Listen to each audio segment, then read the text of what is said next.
And we will begin today with the bilateral summit between President Moon Jae-in and U.S. President Donald Trump taking place on the sidelines of the UN General Assembly in New York. Now, the negotiations or the bilateral summit is going on as we speak. And for more, we have our Park Hee-jun on the line. So, Hee-jun, it's been ongoing for about 15 minutes or so. What are we learning as of late?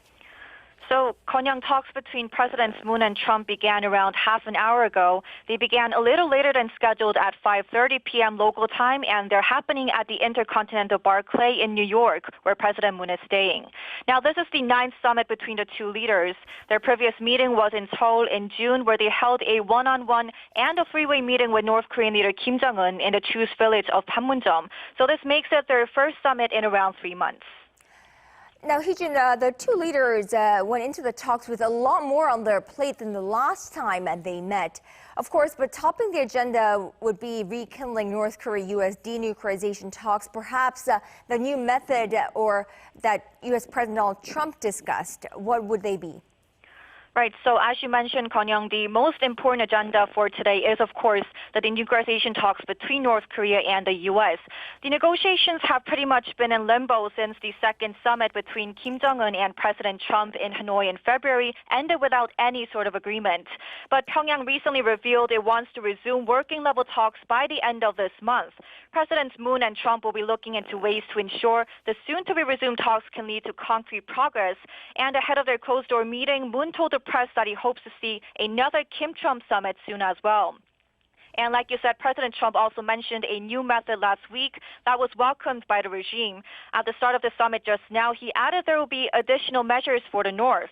And according to South Korea's Foreign Minister Kang Kyung-hwa, the U.S. is open to talks on easing sanctions or providing security guarantees to the regime. And all these remarks hint that we could see a deal not as inclusive as the big deal that the U.S. had stressed in Vietnam, but one that takes a step back, which could better satisfy the North.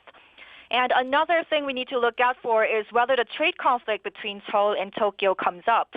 Washington has been trying to stay out of this bilateral dispute, but that became all the more difficult when the dispute prompted the South Korean government to decide to terminate its military intelligence sharing pact with Japan.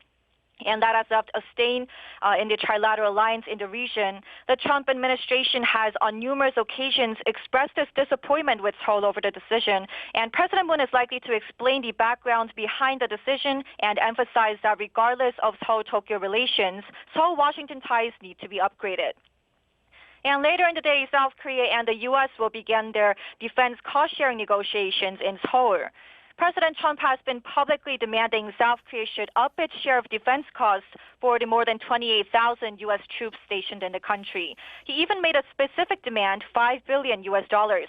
That's 5 times more than what South Korea paid the U.S. for 2019. Trump is likely to repeat that demand to President Moon face-to-face.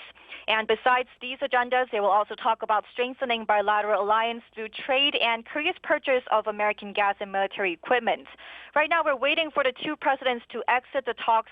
It's ultimately up to President Trump, but we're not expecting a press conference afterwards.